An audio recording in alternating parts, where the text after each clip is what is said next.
To start off, just to be clear, this session is recorded, and it's also will be available on YouTube. We will share the link in chat. And the recordings will also be available on the Events Padlet website if you want to see this after the event, or if you have missed any of the presentations so far. We have 4 speakers in line today, Dr. Christina Mady, Dr. Heba Khalil, Ms. Rita Nasr, and Dr. Heba Shoaib. Each presentation should take around 25 to 30 minutes, and after each presentation, we will open up a Q&A session for around 10 minutes. So please feel free to leave out your questions in the Q&A tab at the bottom of your screen or in the chat. By the end of the session, we will also have an open discussion across all of the presentations. If you have any questions as well, please feel free to insert them. Also feel free to raise your hand. We can, if you want to ask your question in person, we can let you unmute your microphone and ask your question as well. That being said, we will start with our first presenter, Dr. Christina Mady. So Dr. Christina Mady is an associate professor in architecture, urban design, and urban planning. She was the head of Department of Architecture at Notre University from 2016 till 2020. She's also a member of the UKRI International Development Peer Review College and a certified project manager professional. Her professional experience spans over 10 years as a consultant in architecture and urban planning in the MENA region. Her research focuses generally on public spaces in context of instability and understanding the role in social integration and inclusion. And today she will be giving a presentation on instability, informal mobility, and differentiated spatial experiences in Beirut. And with that, I give the floor to Dr. Christina Mady to start off the webinar. Thank you very much, Yahya, for the introduction and for supporting me with sharing the presentation. I'll share the presentation in a second. Just give me a moment here.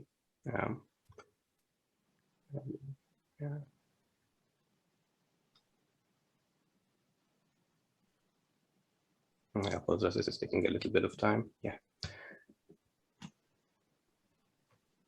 There we go. Yeah. You.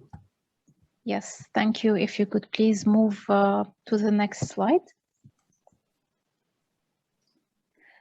So whether you are coming to Lebanon from the northeast or from the southwest, this is a country that is a nexus actually between different cultures. Next, please. And I would like to imagine with you that we have landed at Beirut Airport, which you can see at the upper right corner of the slide. And we are heading somewhere towards the waterfront, which is referred to as the Corniche, which is at the lower right side. Next, please. This is your destination, and you really want to enjoy this coastal public space. Next, please.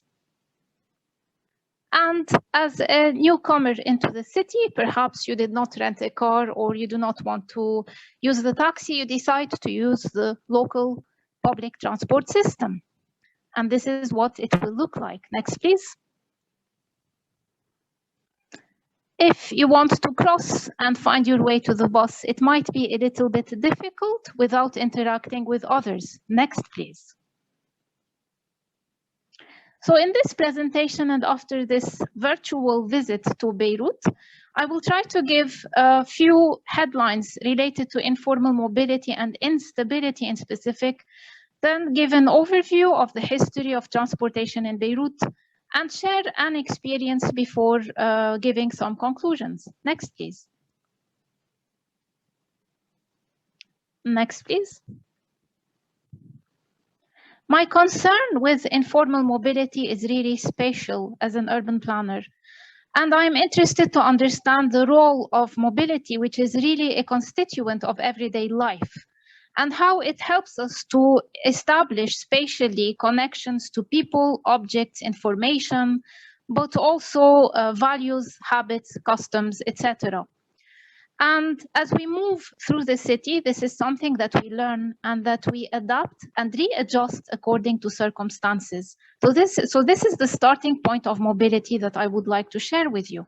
Next, please. And in specific, Lebanon being a country that is undergoing perpetual instabilities, it was important to me to investigate instability, mobility under instability and situations of securitization.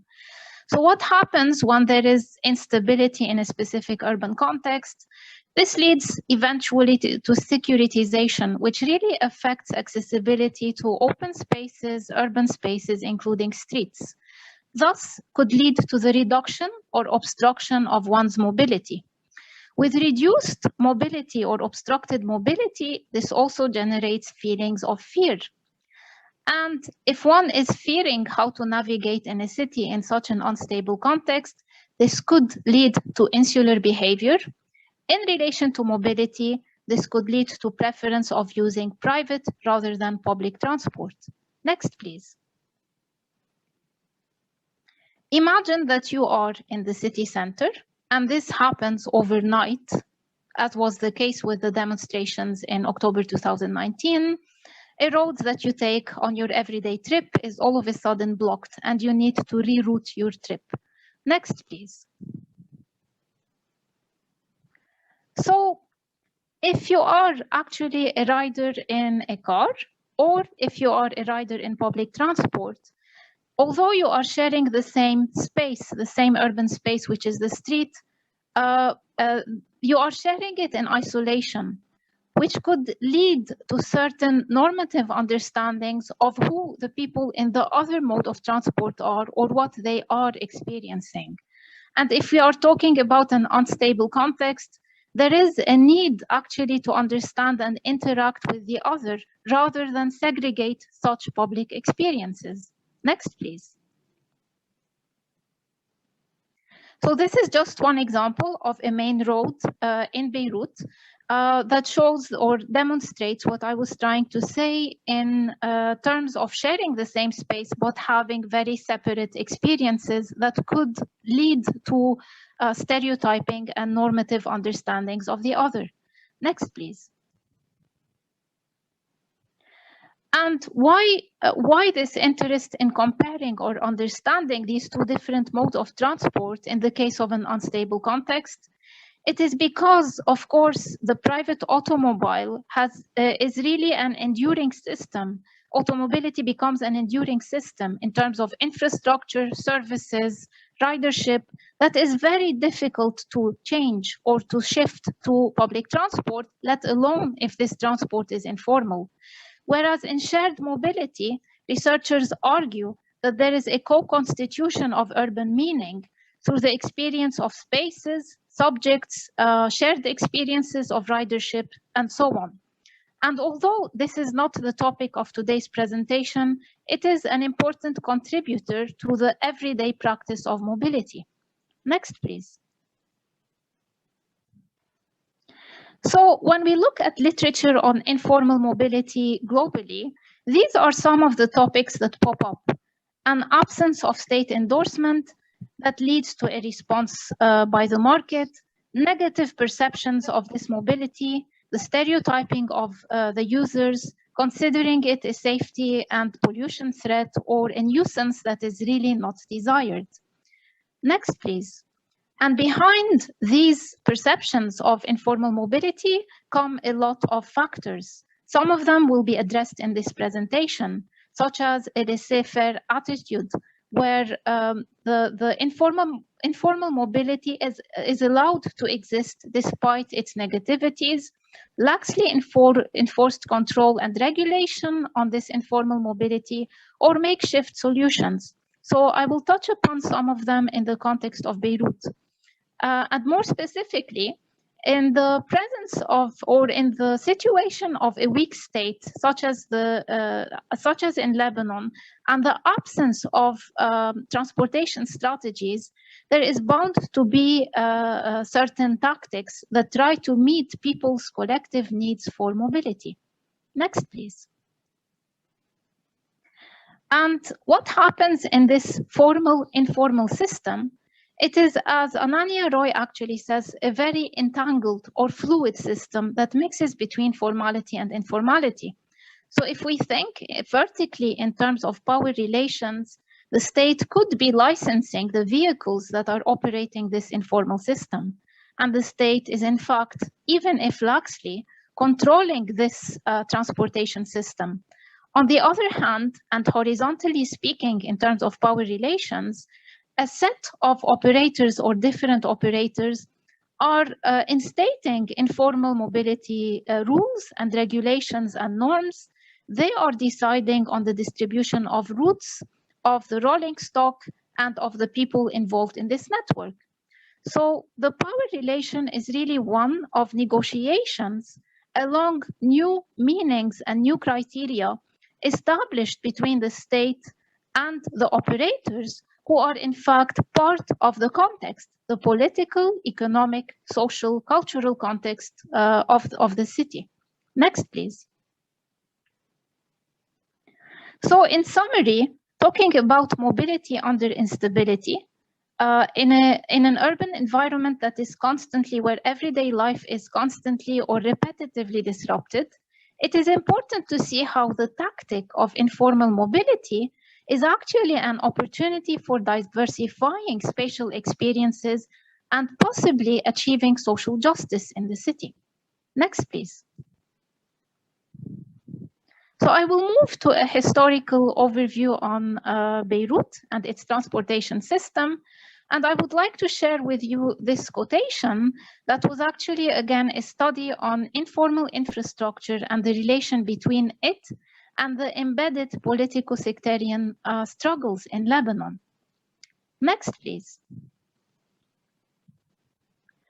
To give you an overview of historical events that had an impact on transportation in Lebanon initially, I would like to indicate that planning for transportation and public transportation in Lebanon started during the Ottoman period in the 1900s. Then with the French mandate in 1920s and modernizing Lebanon according to French planning approaches, further development of the transportation network happened. After the constitution of the Republic in 1943, again, the government followed the planning models, the modernist planning model for cities, including Beirut, and we will see how that affected mobility in Beirut. 1975 to end of 1989 marks the period of the civil war in Lebanon, which led to the evacuation or annihilation of the city center and the division of the city into east and west, and the segregation of the population along religious and sectarian lines. Then we see that and then we see that the city grew spontaneously, expanded beyond the administrative boundaries of Beirut. And one of the events that has also affected mobility is the influx of Syrian refugees, who are highly dependent on public transportation. Next, please. So I would like to be more specific in this historical timeline and link that to some transportation events or important points. As I mentioned, the Ottomans were keen on showing Europe that they were equally capable of modernizing the cities that were under their rule. So the tramway was actually an active mode of transport as early as 1890 in Beirut. However, it overtook the traditional horse carriages and faced a lot of resistance from the population. Similarly, which actually led to the dismantling of the tramway system way before the Lebanese war during the period 1950s to 1960s.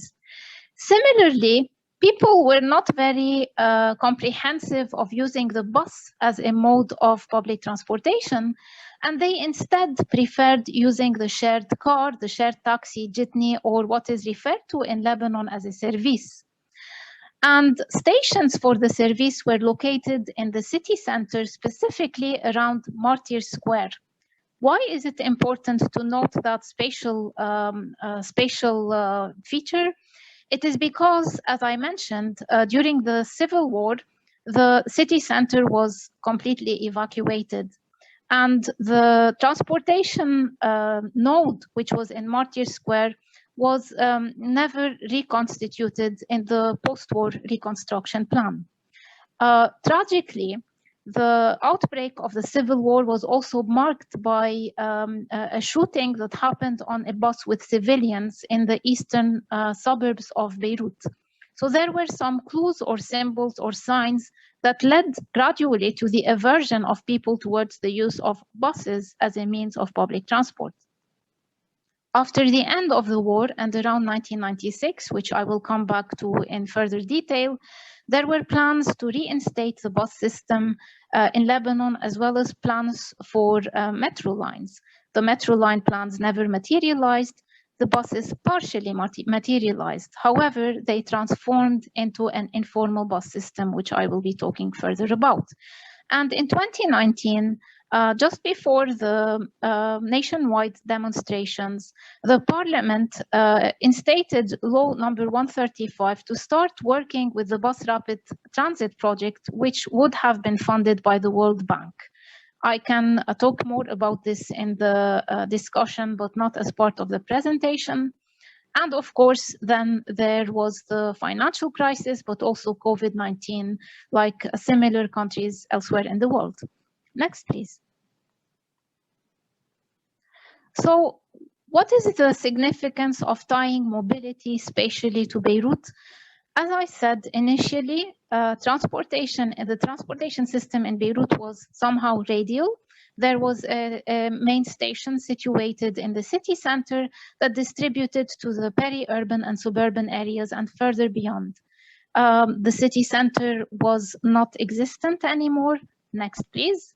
So we were dealing with a different spatial configuration for Beirut, which was a polycentric city without a center or a center isolated from the other parts of the city. And the polycenters were more or less acting independently without the direct need to communicate with one another, which led to disconnections, gaps in coverage and barriers, as I will demonstrate with the experience at the end of this presentation. Next, please. So this is just to visualize on a map of Beirut what really happened during the 15 years of war. There was a demarcation line running from Martyr Square, so it germinated in Martyr Square and divided the city, but also the suburbs along Damascus Road into east and west, which caused a significant proportion of the population to relocate their places of residence, and very little commuting occurred between east and west during the war period. At the end of the war in 1989, this demarcation line, which was not a wall, but it was full of checkpoints, of course, and barriers, was restitched to allow the city to reunite again. Next, please. So this is what the current state of Martyr Square is. It is nowhere near a transportation hub. Next, please. And here in few slides, I will try to summarize how this informal transportation system, bus system, infiltrated into the capital city. So in 1996, the Ministry of Public Works and Transport, which has several offices under it, including the OCFTC, decided that they will activate 22 bus routes to cover administrative Beirut. And there was a schedule that was also accompanying this bus route with origins, destinations, and bus stops were placed all over the capital city. Very shortly after the start of this project, the bus stops were actually vandalized. In addition, there was no central station. As I showed in Martyr Square, no station was actually planned as part of the reconstruction. Instead, two main interchanges or roundabouts in East and West Beirut, Daura and Kola respectively, played the role of transportation hubs to service Beirut and its vicinities, neglecting the fact that the city after the war expanded into a polycentric urban region. And of course, these buses were cheaper than using the taxi or even the service, which meant that it was a lucrative business for some. And these some were actually individuals or families with politico-sectarian affiliations, which were interested to barge in and gain some profit from this newly emerging sector. So we saw that privately operated buses started dominating the same routes as the ministerial or publicly operated buses, leading to what is referred to as artisanal or unregulated shared transport. Next, please. So under 3 titles, licensing, control, and operation, I will try to very briefly summarize the state of this informal system back in the 90s and more recently. The problem with the licensing is that it is related to multiple governmental entities or authorities. So it is actually the Lebanese parliament, which is elected by the population, that distributes red plates or matriculation numbers to individuals and not to vehicles that are then used on service or the shared cab, vans, buses, taxi companies, individuals, the publicly operated buses, and the distribution of these red plates happens on the basis of a politico-sectarian quota. Then it is the Ministry of Interior that registers vehicles and controls their movement on the streets or in the street network, including where they park, where they take passengers, and so on. So in terms of control, we see that the buses, vans, and vehicles in general used for this shared transportation system are rather old. They are licensed, and they often operate on infrastructure that is inadequate for passengers who are pedestrians, of course. And there is competition with the public buses, the ones run by the ministry, on the same routes, which blurs again this formal-informal boundary. And in terms of operation, the buses run by the operators who belong to different communities actually have a self-sufficient system of maintaining, filling fuel, operating the buses that are self-sufficient, i.e. run by the communities. And the drivers actually have a very precarious situation and are usually daily wagers, competing for getting more passengers to get a little bit more income on a daily basis. And of course, sometimes there are routes where there is more supply than demand, which leads to conflicts when territories between different operators overlap. Next, please. What increased the complexity of the situation is that after the war and until recently, there are a lot of counterfeit red plates, which means an increased number of vehicles without an increase of demand because of the poor conditions of both the rolling stock and the network. A fragmentation of the management of the system, not only governmentally, but also among operators, laxly controlled vehicles, so the negotiations and the new meanings generated between the horizontal and vertical powers, and several syndicates that represent these operators and drivers, again echoing the community and the cultural embeddedness in Lebanon. Moreover, in terms of operation, we notice that instead of following the pre-war radiating itineraries for public transportation, the system is using the post-war divided, spatially divided routes of in Beirut. Next, please. So I will share here an experience before wrapping up.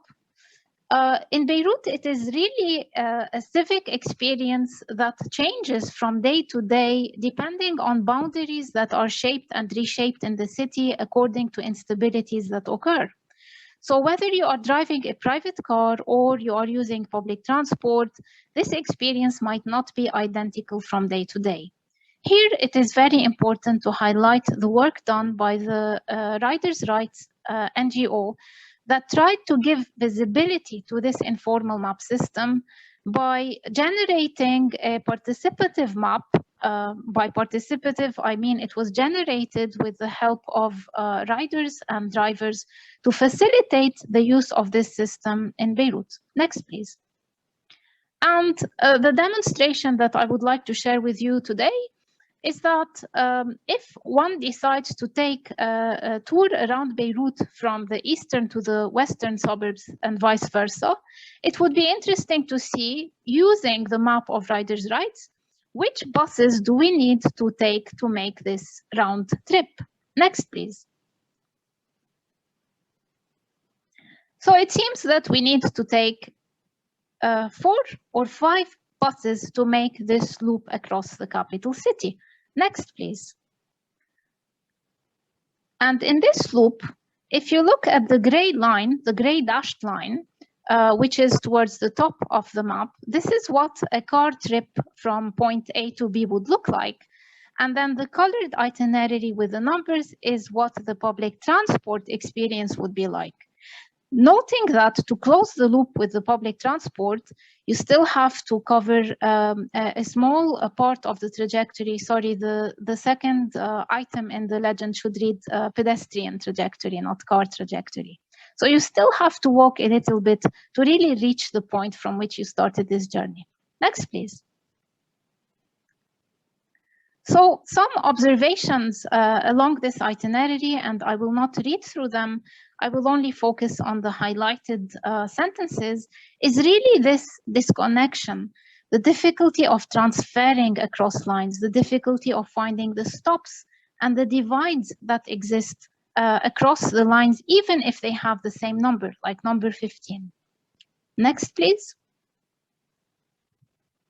So based on this experiment, if I may say, or experience, what are some of the findings in relation to the spatial experience of mobility, which I started with at the beginning of the presentation? The suburbs are not really connected to the city center, and we know why what the reason is, the absence of a hub in the city center itself. It is not always easy to exchange between the available interchanges at Daura and Kola, respectively, in the eastern and western parts of the city. And only few routes cover the northeastern suburbs going directly to the southwestern suburbs and vice versa. And of course, even if you take that trip, and back in 2019, this is when I conducted this trip, you could evidently see the competition between the few remaining publicly run buses and the private operators, which could lead to debates or conflicts among the drivers. And finally, one notices that when there is a relation between communities living in different parts of the city, we could see buses that are connecting them, or even the duplication of the same bus number, i.e. following more or less the same itinerary, but having different ridership. Next, please.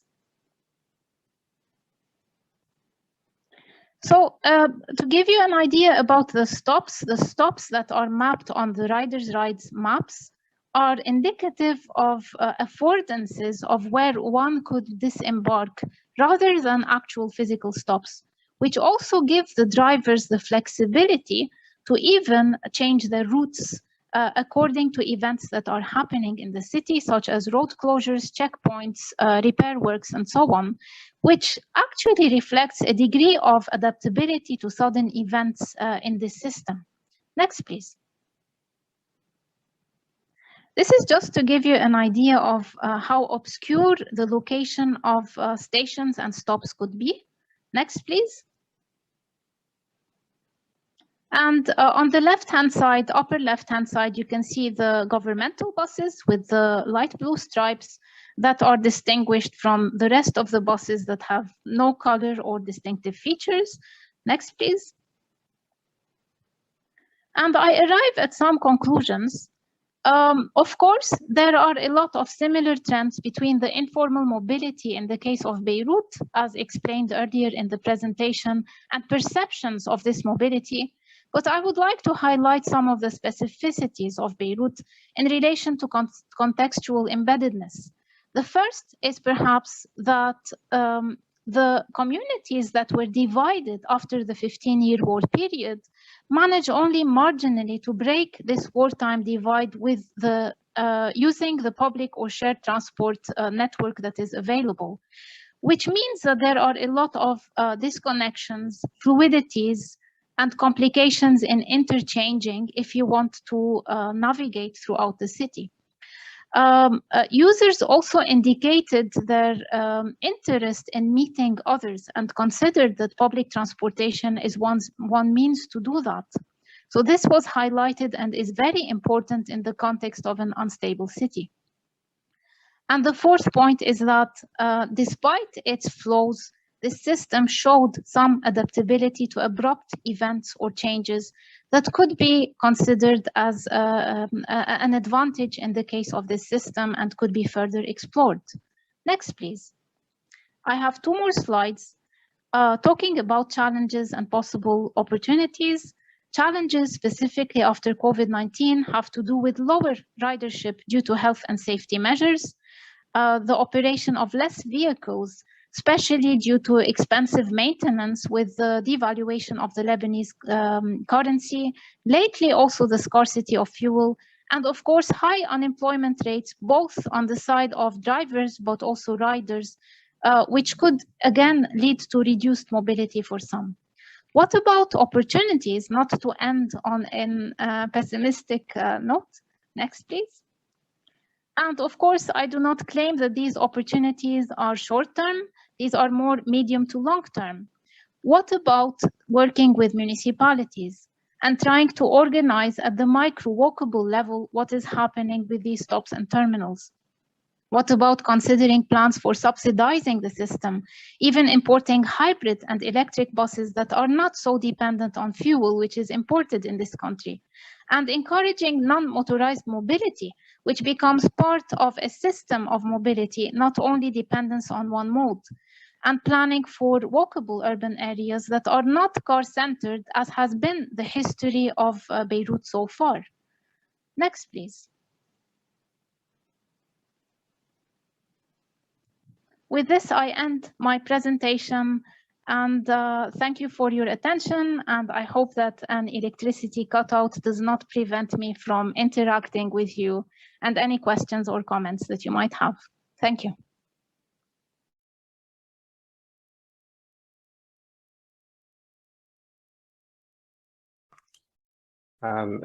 Thank you, Dr. Christina, for an interesting presentation.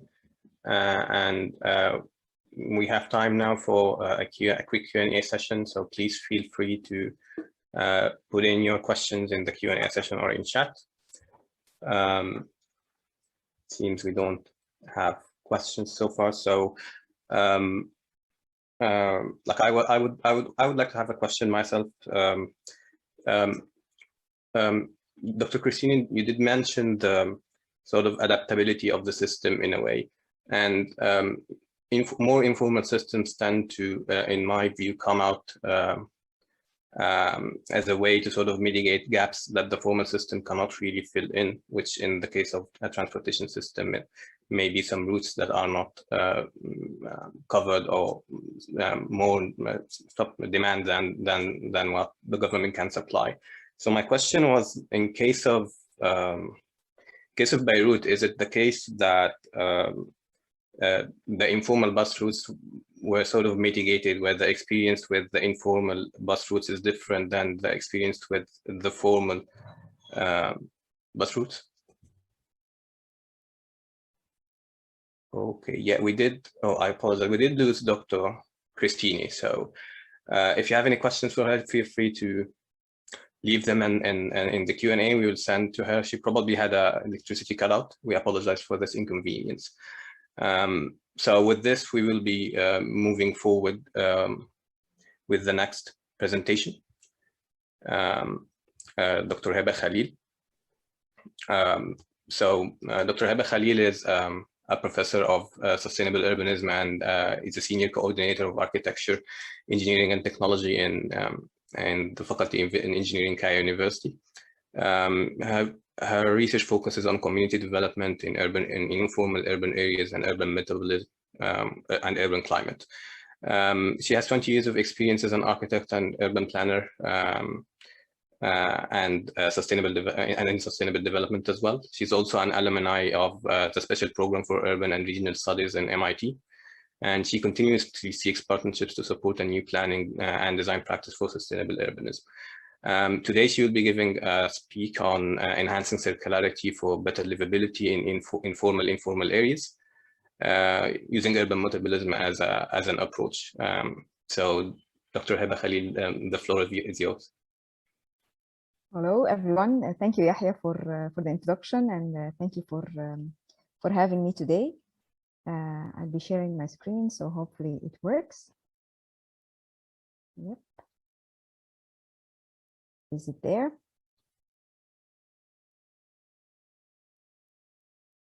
Great. You see it?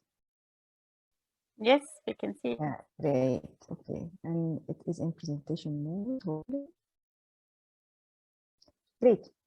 So my talk today will be about how can we enhance circularity for better livability, whether in formal and informal areas of urban metabolism. And I will be explaining this in a second. So what is urbanism in the global south? If you're familiar with that, then you know that is mostly informal urbanization. And interestingly, urbanism follows resources. In different countries, there is a different definition for what is informal. So that we can say that there is a wide spectrum of informality and formality, and between even urban and rural settlements. So for different contexts, these definitions and concepts vary very much. Of course, there is an interdependence among urban systems between the urban and its hinterlands, and the concept is very well known as planetary urbanization. And it's very apparent in most of our cities. And in my work, I try to learn from informal organic growth towards better quality of life and how we can be more efficient with the use of our resources in a more of a bottom-up approach. And the aim is, of course, to enhance circular economy, and now it's even the regenerative city with not just no waste, but also to regenerate the environment, kind of.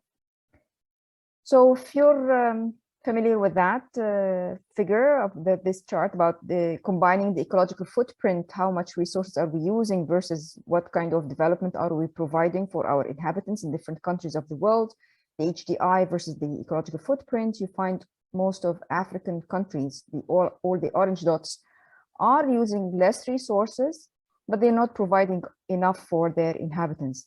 Egypt is right there at the corner. So not so bad on the ecological footprint in terms of the world biocapacity, but also not high in our HDI or the Human Development Index. But let me say that being less consuming doesn't really mean you're more green, you just might be more poor. So bear this in mind. And if we look about what are the Egyptian and what we say we are contributing, or what our goals for improving adaptation, we are more concerned with, of course, with climate adaptation, not climate mitigation. We are a developing country.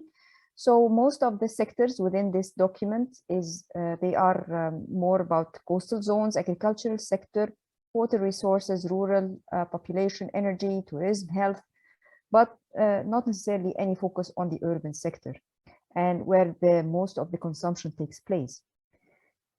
If we look at Cairo, a very old photo, 1904, most of it is empty. This is a photo in over the Malik Island.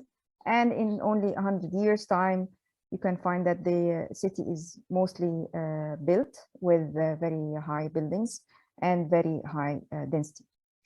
And the city expands. This is a night vision of Cairo with all of its, we call them the suburbs or the new cities, the surrounding new cities. And of course, it is it's a mega city with more than 20 million people. If we look at its ecological footprint of Egypt, how much resources are we using versus the biocapacity of Egypt? So yes, on the world scale, we are doing okay. But if we compare our consumption with our biocapacities or the resources that we have, we are suffering from a deficit, and we cover this deficit through imports. So we rely so much on imports from outside to cover this resource gap. And as you see on the right-hand side, Cairo from one end to the other is almost 100 kilometers wide, and this is not the city is not stopping. Now we have the new capital, and from one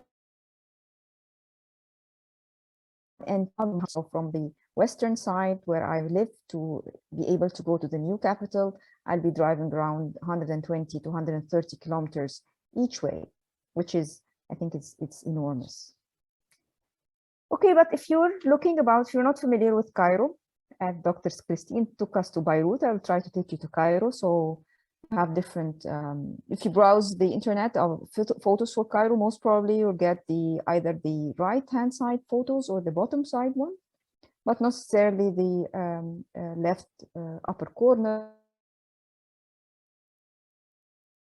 Most of Cairo is as you see that the city or our city, Cairo, is mostly informal.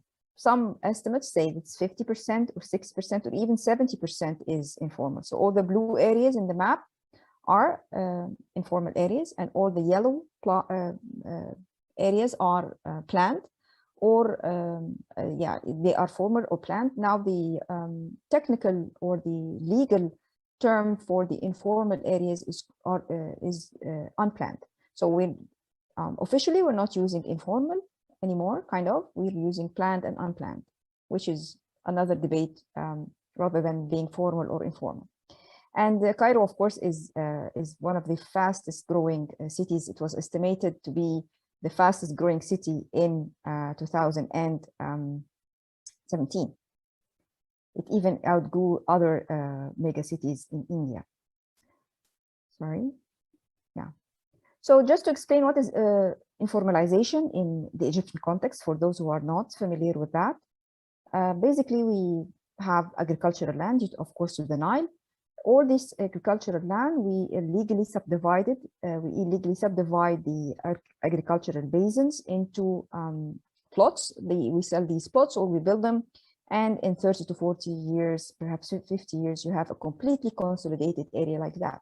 So in 40 years from this side to that side, and you get a big informal area. So as you see from the photos, our informal areas are not slums. They are not makeshift. They are not low-rise buildings. These are concrete structures, skeleton buildings, very good structure stability, if I may say so. In the height of buildings could reach even 10 floors and 12 floors in some instances, but the streets are very narrow as they follow the irrigation canals that used to be there before becoming an urban area. And as I mentioned, this is different than what are called slums in other parts of the world. The terms could be slums, could be favela, could be kampung, barrio, you name it. These are different, the shanty towns in other parts of Africa. The term that we have that is similar to these concepts is unsafe areas, and we have this in the law since 2008. We've categorized the unsafe areas into 4 categories, and they more or less follow the criteria used by the UN Habitat to define what are some areas suffering from the, inadequate water or sanitation, or structure stability. So after this quick review of the concepts in terms of the Egyptian way. Well, I will take you in one of my projects that I started with my students in collaboration with partners.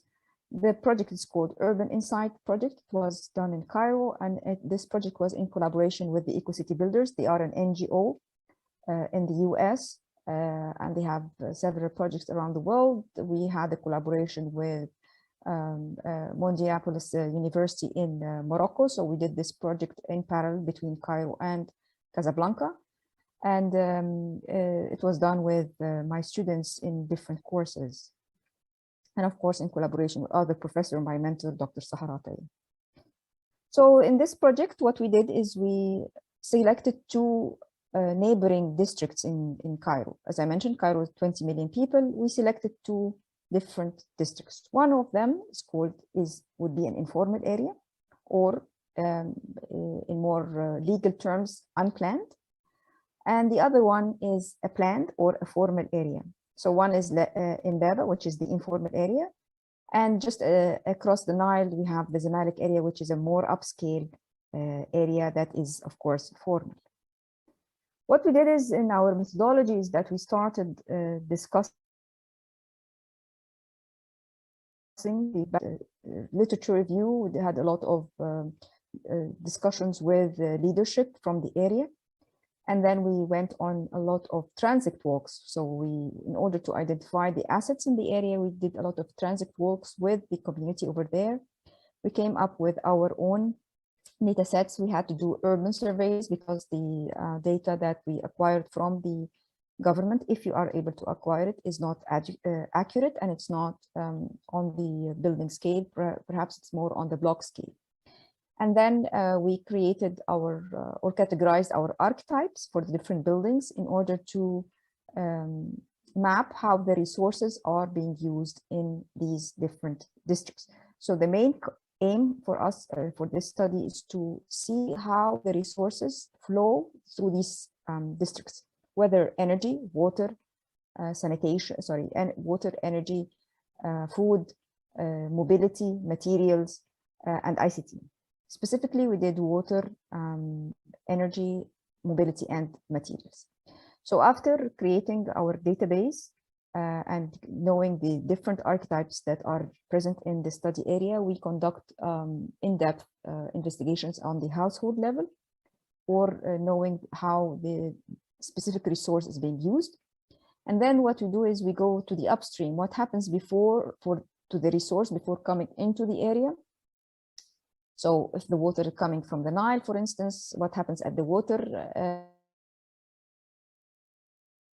and also what happens in the downstream. So after coming out of the area, what happens to the resource? If it goes to the water treatment facility afterwards, and then it reaches the sink. Then we create Sankey diagrams. I will show you in one slide what are the Sankey diagrams I'm referring to. And then we try to come up with solutions of how to intervene in such context with the collaboration with the community to see how and what are the actions that could be taken into considering different issues. So these are the Sankey diagrams that came out of this study. As you see, this is a very quick comparison between the consumption patterns between the informal area in Baba and Zamalek, which is a formal area, and looking at different materials. For instance, the consumption of paper and organic could be different. I mean, these are the different resources, the bigger resources used in low income areas, while the higher income areas, they have metals, they have plastics that you wouldn't find in Baba. This is of course because of if you have more if you're affluent, you tend to use more materials, so you have the higher consumption in terms of organic, paper, metal, and glass. If you also calculate per capita, so per person. And interestingly, if you look at some of the arrows, if you can see my mouse, so what happens to the recycling in Zamalek, 70 to 80% of the waste gets recycled. So these are the arrows that go up again into the production. But in Mbaba, as most of the waste, it's not recyclable. So very few, or 20% even, is recycled, while most of the waste goes to travel. And this is a very apparent difference between these two, because of the nature of the waste that is being generated from a higher income area, the Zamalek area, versus the lower income area. Interestingly, in both cases, organics are problematic. We don't have a way of dealing with organic waste in an efficient way yet in Cairo specifically, and of course in Egypt. But we have issue with the traditional way was feeding them to pigs, but at the point of time we slaughtered a lot of pigs due to the swine flu, and the system was not hasn't recovered since then efficiently. And also a very important note here, because of the formal and the informal, is that all the recycling that is being done in Zamalek is being done by actually the informal sector. So the informal waste pickers are the backbone of the recycling system in Egypt. So even if we're very happy with the very high rates of recycling, this is more the work of the informal sector. So you have the low consumption and the high reuse in Mbaba versus the high consumption with 70 to 80% of reuse. And the question comes how to create value for the downstream. How can you prevent of waste on the streets, specifically if things are not recycled? And the mobility, interestingly also, and I think that also relates to Dr. Christine's presentation, the use of public transportation, whether it is being, is it formal or informal? So in Mbaba area, we have a high reliance on bus. There is a reliance on subway, but not because the subway is,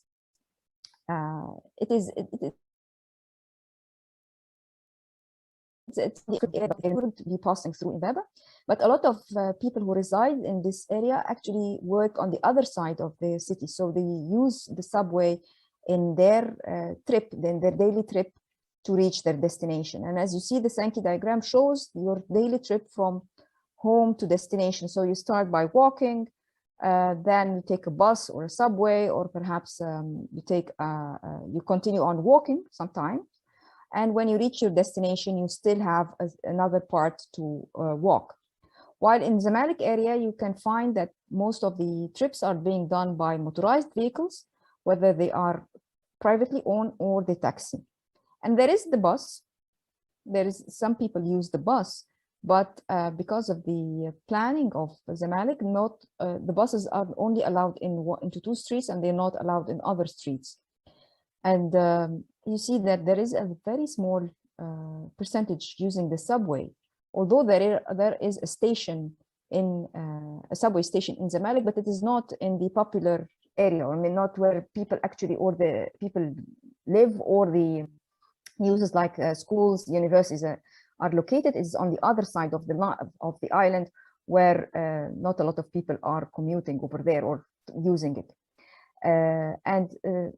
Also, very few people rely on foot, although the area is very walkable. Zamalek is known to be a walkable neighborhood, but most of the destinations are outside. So for the residents of Zamalek, they rely so much on their vehicles to go outside. Their destinations are outside the island, and a lot of the people who are using the facilities on the island are actually coming from outside. So all the recreational facilities, the people coming for cafes, for schools, for universities, are coming from outside. So again, they are not walking.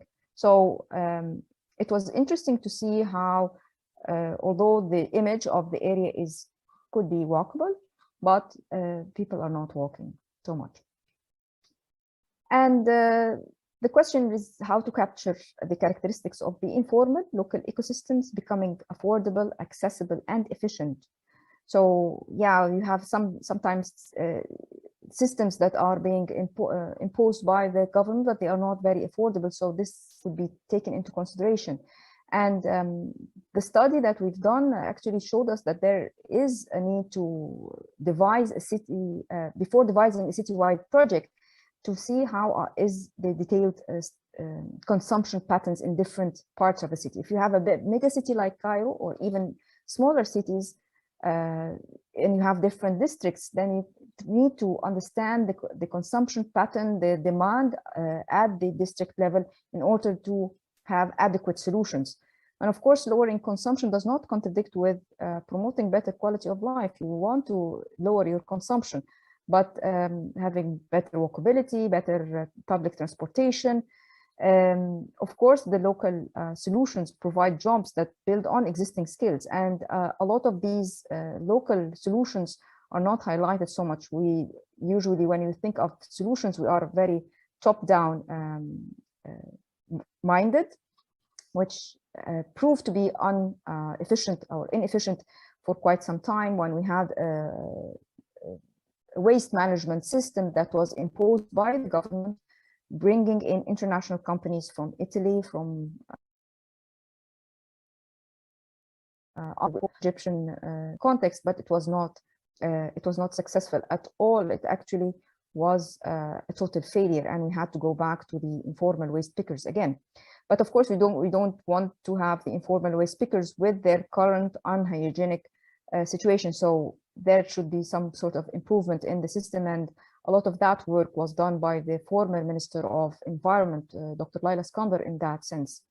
So local solutions are a key in helping to provide jobs, ownership, and ensure also the sustainability of actions and programs.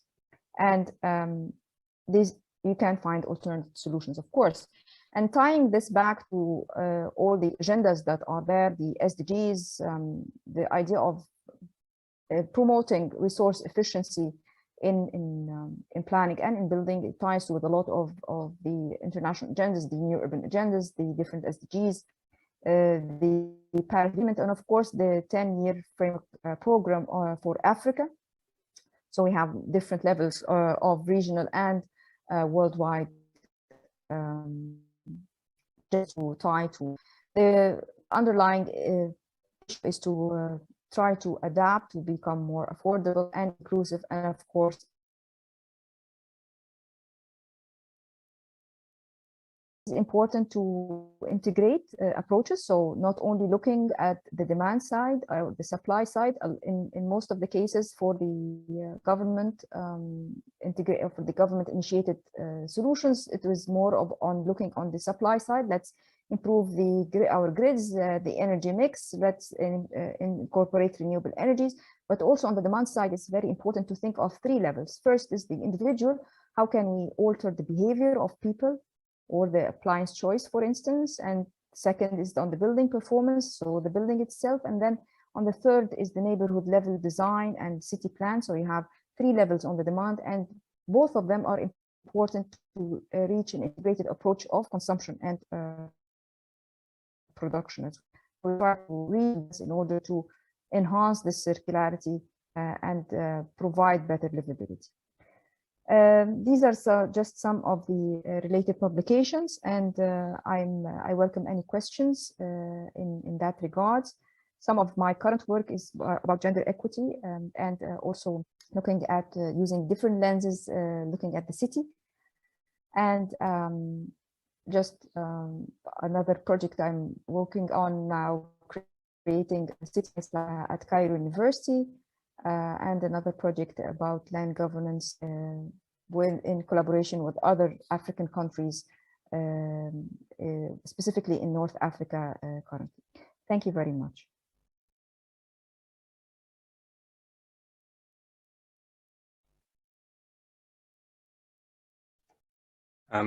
Thank you, Dr. Heba, for your very interesting presentation. And we still have around 10 minutes to go with questions. So if any participant have any questions, please feel free to leave them in the Q&A session. So far, we don't have questions, but I sort of do have my own. So it's quite an abstract question where I was wondering on sort of the self-efficiency of waste management in Mbaba in itself, because as far as I understand, in the context of Egypt, most of the waste management and recycling is done by Azbet Zabalin, which is a different informal neighborhood in Cairo. So I was really wondering whether Mbaba in itself as an informal settlement is self-contained and they have their own informal system of waste management or not, in a way. Yeah, so Mbaba has its own, I mean, there is an area that is adjacent to it, also called Zabalin. So we have different Zabalins in Cairo, and they are kind of using sorting, starting with sorting the garbage, but not the Mbaba garbage. So they recycle the garbage from other parts of the city, the affluent part, where the garbage actually has value. So if even the consumption or the demand that we've shown, actually the consumption of waste in Mbaba shows that the waste coming out is more organic or very some paper sometime, but no plastics, no metal. People in that area, they don't drink in cans. If they use water, plastic bottles, they reuse them. So they reuse a lot of their resources and they don't throw it away unless it is totally consumed. That's why if no single solution can have, or no single system, you can deploy it in different parts of the city. And interestingly, also, we found that although the consumption or the consumption of per capita in Mbaba is lower than in Zamalek area, but you find a lot of garbage on the streets in Mbaba because due to the sheer amount of people that are residing over there, like the density could be 5 to 6 times as much in Zamalek, 4 to 5 times as much. So even if you have lower consumption per capita, but have more people living in one area, then you have accumulated waste on the streets, and they are not removed in a rate that is enough or adequate to the rate of production or of waste production, I mean. And this is not only in Mbaba, it's also in all the other informal areas I've worked on, whether in Talubeya, in Giza, or even on the Cairo side. Yeah, thank you for that. So we have one question coming from Mauricio Estrada. He's saying, thanks a lot for an interesting presentation. Could you speak a bit about how the data collection for the Sankey diagrams was carried out? Okay, so we had our, we call it the UMIS, the Urban Metabolism Information System. And this was developed by our partners at EcoCity Builders and also other professors from UC Berkeley. And this system is with just to have like a sheet. The students, as I said, it was done with the help of the students.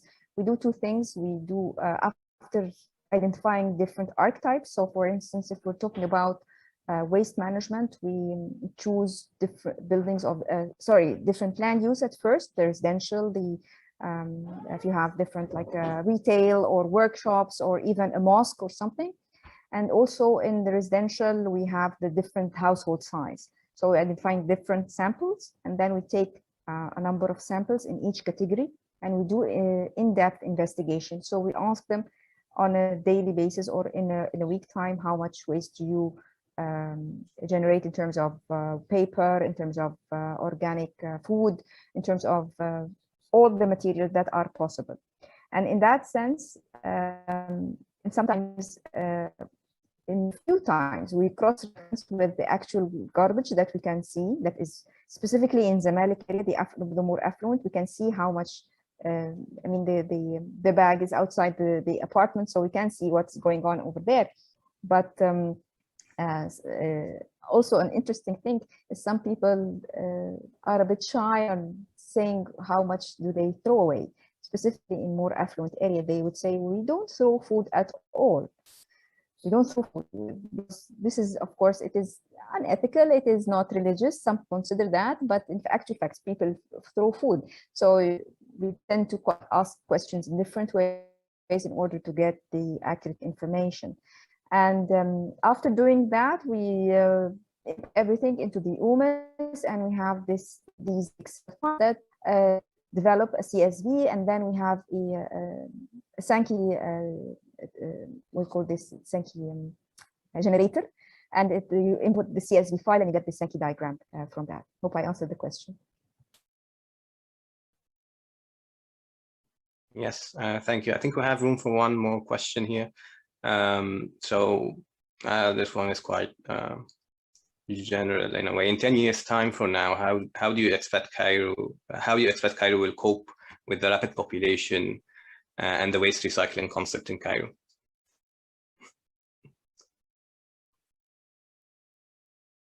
Yeah, throughout my work in different areas, people are very, very innovative in terms of how to capture the value of each and every resource. Because if you are in a resource scarcity environment, then you make the best out of what you have. And this is not just for the case I've shown you, but it is all around. And more and more now we have startups in more affluent areas. So you have apps that you can call someone who can come and pick up your oil, your used oil, or your used plastics or something. So for more affluent areas, these could be, these are in fashion now. And on the other side, we have even different systems, informal systems. So you have the informal waste pickers, and even within this system, they have categories, like they have an inner structure. They have the bosses, kind of, and then there's people who actually go up the stairs and bring the garbage. And then we have another category there called the scavengers. So the scavengers see again, go through the whatever waste was left out of the formal tool. So after the informal waste picker come up to your apartment, take the waste and then give it to his boss. Any waste that is on the street, we have the scavengers who go through this. So I mean, there are a lot of people who are embedded in that system, and it seems to be very, very fluent. Very fluid. But at the same time, it is very coping with what is going on and moving patterns. You can see that an informal waste picker it brings in a new van or something in order to reach new areas. I live now on the suburb, so I see a different pattern of how the waste picker comes and picks the different materials. So they are adapting even for the different changes, the spatial different changes that the city is experiencing. So and also I don't want to sound always negative, but the government is actually promoting the establishment of different recycling facilities, and now they are opening. So I think we have 2 or 3 in operation now, and more to be open. So it is also moving towards more kind of institutionalized, or even more on the bigger scale, that you can say it can cope with more and more people. The problem just remains if that let's say this is not working. We don't like this so much, so let's just abandon what's going on and let's bring in a foreign system and try to embed it or try to enforce it on the people. This won't work, and it would never work, and I don't think it will work ever. So the current system is evolving and it is adapting to different new needs. So I think it will be stay coping. What is our role as urban planners, or even urban managers or the municipalities, just to facilitate the efficient system that is existing, and also to minimize the risks and the hazards, the non-hygienic hazards that these waste pickers suffer from through their work. Thank you. Okay, thank you for this. And for the interest of time, I'll be moving to the next presentation. So I'm just double checking Ms. Rita Nasr if she has a proper internet connection to move forward with her presentation. If she can just confirm, that would be great. Yes, okay, perfect. So we move now to Ms. Rita Nasr's presentation. Ms. Rita Nasr holds a bachelor's degree in architecture from Notre University, Lebanon, as well as a master's degree in urban planning from the Lebanese University. Her major research interest lies in issues related to urban planning, solid waste management, and its linkages to territorial governance, institutions, and power. She's a PhD researcher at the University of Reading and the Business School. And in addition to her PhD research and studies, she is undertaking the role of the editorial administrator of the Journal of Planning Theory. Today, she will be giving a presentation on instability, informal mobility, and differentiated spatial experiences in Beirut. And with that, I leave the floor to her, and I will be sharing my screen in a minute for her to start her presentation. Hello, everyone. I would like first to thank the organizers of this webinar, and I'm glad to be here today presenting my PhD research, which is about the institutional role of middlemen in developing recycling practices within the context of Lebanon. I will discuss in this presentation the following. I will start with an overview of my research background and of solid waste management in the country of Lebanon. I will highlight problematic aspects and challenges. I will also present aims and objectives of the research, in addition to the research questions and then the research theoretical framework. Afterwards, I will move on to the adopted methodology, and finally, I will present some preliminary findings. My research is inspired by issues that the solid waste sector in Lebanon is still facing. These photos show the trash crisis that took place in 2015, which affected heavily the city of Beirut and Mount Lebanon areas. The direct reason behind this crisis was the contract of the National Operating Company, which came to an end, and the closure of the national landfill under huge opposition of residents living nearby, with no other plan set by the government to manage the waste sector.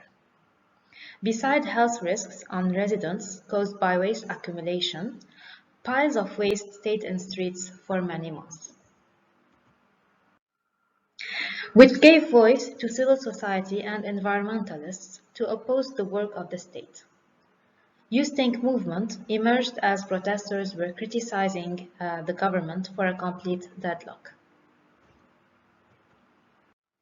However, if we look at the history of this sector, the 2015 trash crisis was not the first to happen.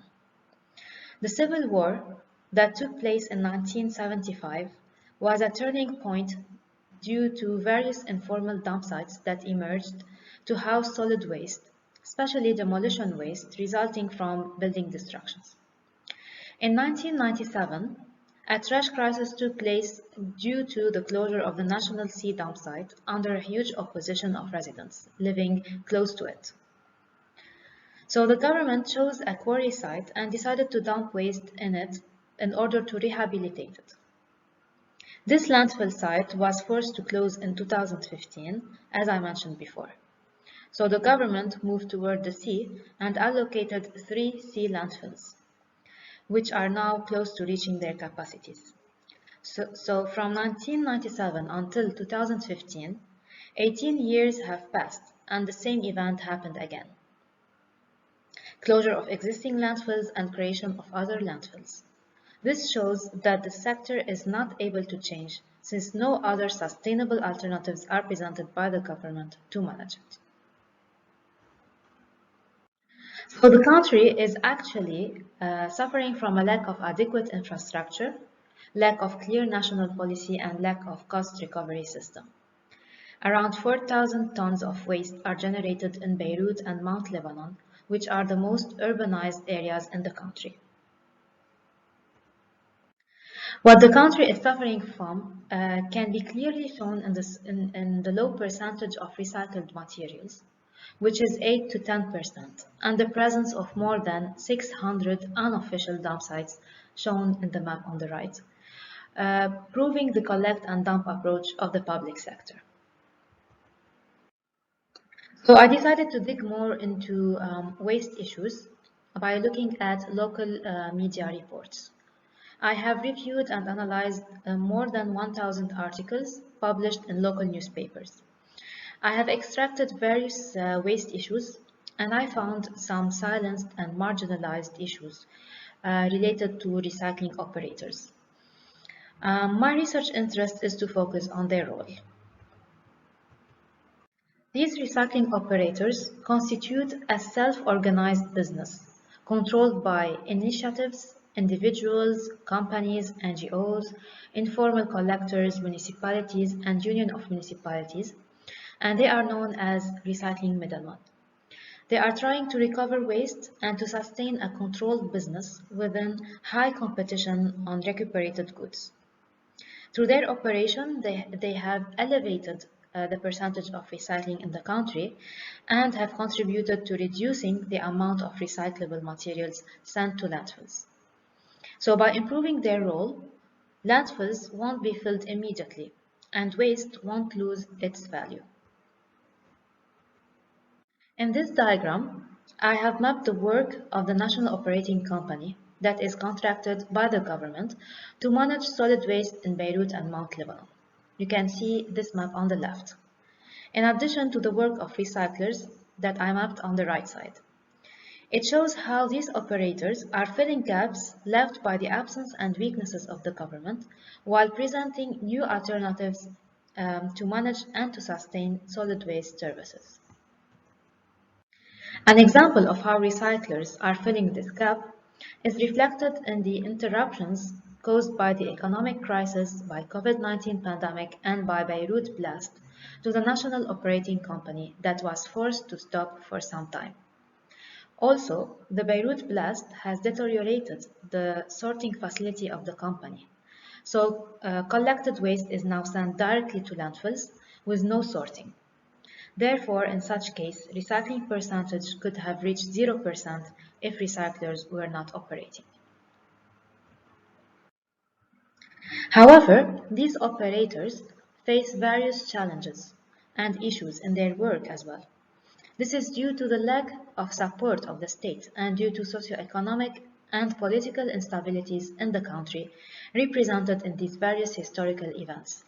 And lately, with the economic crisis, putting the livelihood of these operators in danger. So the aim of this research is to understand the role and linkages of recycling middlemen in order to provide a better picture of the recycling industry in Lebanon, and to examine ways in which recyclers are able to sustain a controlled system within an unstable context, and to assess their influence in terms of how this might inform planning practices to improve solid waste infrastructure.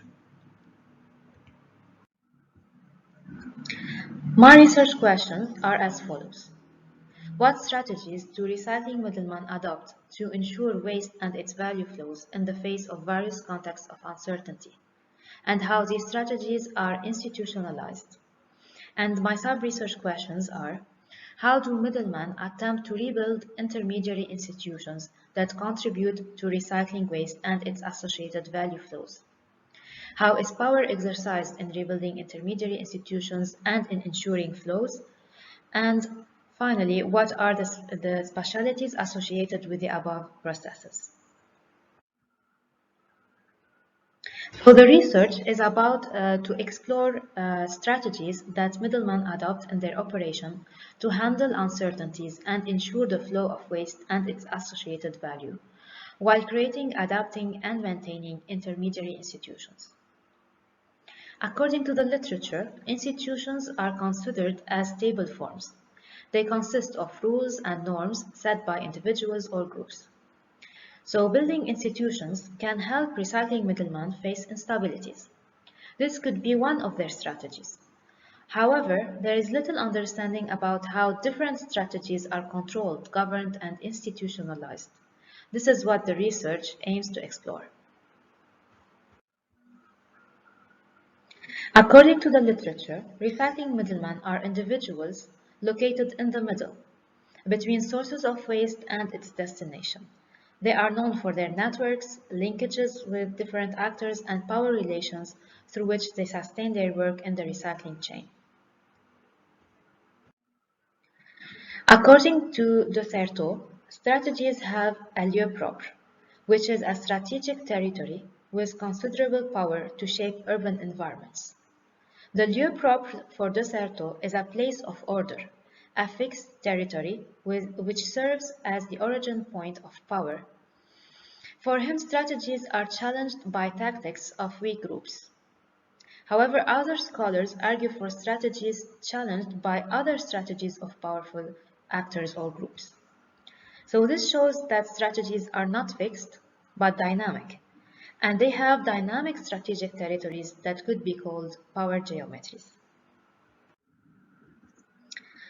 In order to understand strategies adopted by recycling middlemen, I will use a theoretical framework based on concepts extracted from institutional theories and the theory of urban political ecology.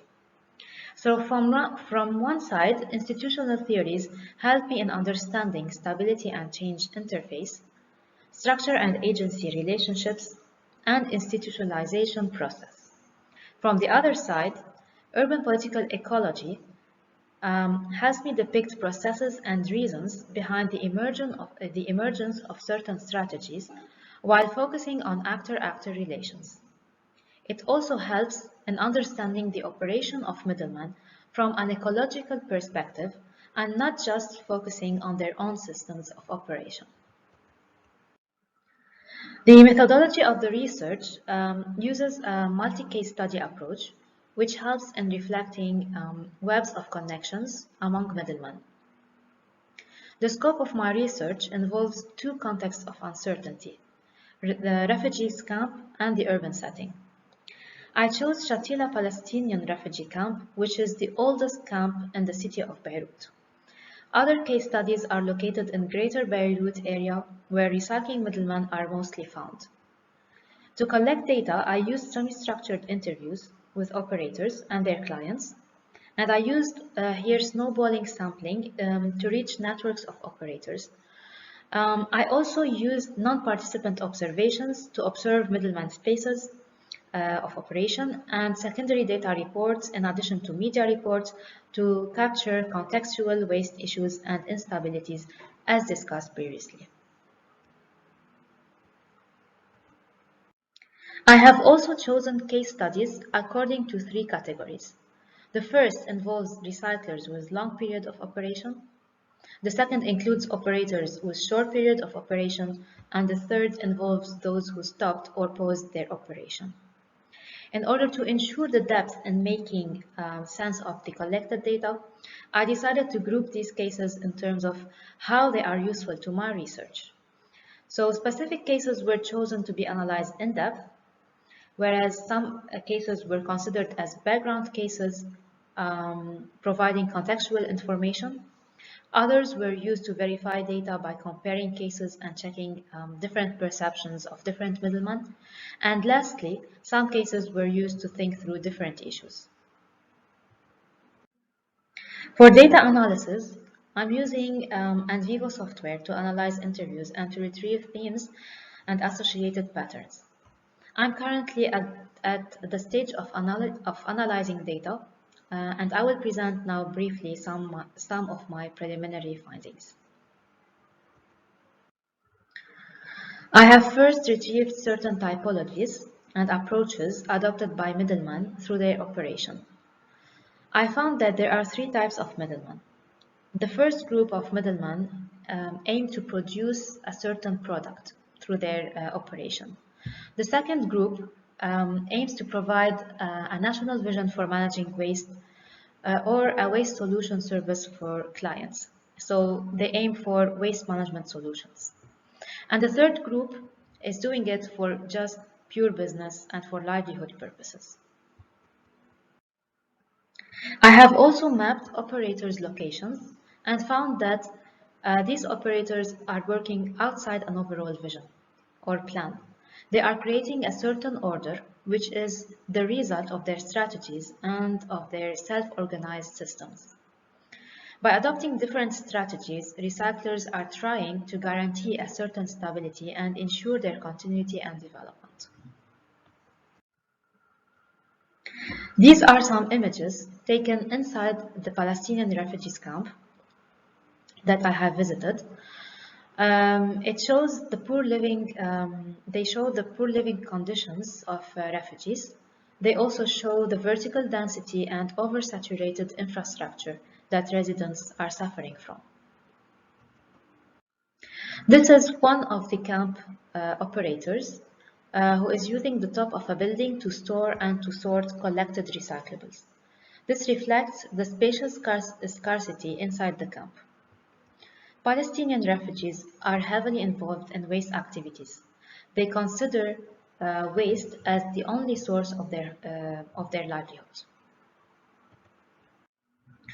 These photos show the involvement of residents with operators' work. So operators use streets to sort waste and they remove waste accumulation. By doing so, they are found to create a sense of community in the camp and trying to initiate a new infrastructure layer that replies to camp's needs. Camp operators are also found to be within clusters or connected to webs of clusters. This is because they have various capacities and due to their spatial limitations. For instance, small operators cannot store recyclables because they do not have enough space to store. And if they decide to do so, they won't be able to receive more quantities of waste. However, large scrapyards have this advantage, and by sorting materials, they can make more profits when prices increase. This is one of their strategies to make more profits. At the same time, urban operators are trying to build their own identity and systems by creating their own green image and spaces, engaging the public and expanding their networks through collaborations with other operators. On the left side, you see a map of an operator space that is arranged according to the distribution of functions inside it. So they have also created an internal order within their own system. When it comes to operators' activities at different scales, a comparison between government model and operator schemes shows that the national operating company represents a linear approach that, if interrupted at any scale, will cause an interruption to the whole system. Whereas operators' activities are repeated at different scales, so if one operator stopped, the others can continue working. However, their operations are associated with great disparity, inconsistency, and variety. To conclude, operators' strategies involve three components. First, their localization and dislocalization, which means their spaces and network expansion. Second, their capacity in terms of resources, and here I mean by resources, labor, machines, funds, spaces, and networks. And third, their scale of operation, which means their territorial coverage and the activities that they are doing at different scales. By doing so, I argue that they are ensuring the flow of waste and its associated value and creating institutions through traces. These traces are reflected first in the sense of community and imagery that they have created within their community, inside neighborhoods, and in the city. Second, when we speak about value of waste, we directly think about the economic value of materials. However, the strategies developed by operators have created the social dimension of the value of waste that is linked to people, to their relations, and connections. This social value is manifested spatially through their work and networks such as point of interactions. And this could be reflected in the use of public spaces like streets to sort waste or to transport it. So the flow of waste value is transmitted from one person to another and from one space to another as well. Therefore, I argue that middleman strategies are institutionalized through traces that they have built or left in their environment at different scales. Through these strategies, operators are trying to create a new layer of infrastructure for their neighborhood, for the city, and by this they are improving the recycling practices. Thank you for listening, and I look forward to hearing your questions. On that note, I'll be first introducing Dr. Heba, and we'll be moving to her presentation. So Dr. Heba Shoaib is an architect, urban designer, and academic. She's currently a project manager at Takween Integrated Community Development in Cairo, and an adjunct lecturer at the Arab Academy of Science and Technology. Her experience spans over 15 years, in which she had led multiple urban upgrading projects at Takween, with a range of international agencies, including UN Women, UNDP, and GIZ. These have been mostly in areas of public space design, development of natural heritage sites, and upgrading of informal settlements. She has over 10 years of experience as an academic as well. She has been teaching in a number of courses in multiple universities in Cairo, including Cairo University, the American University in Cairo, and the Arab Academy for Science and Technology. And she will be giving a presentation today on highway urban assemblages and the right to the city, with a case study on Cairo's ring road. And with that, I give the floor to Dr. Heba Shoaib to start off her presentation. Thank you very much, Yahya, for the presentation, and I'm really happy to be with you today. I should be starting now.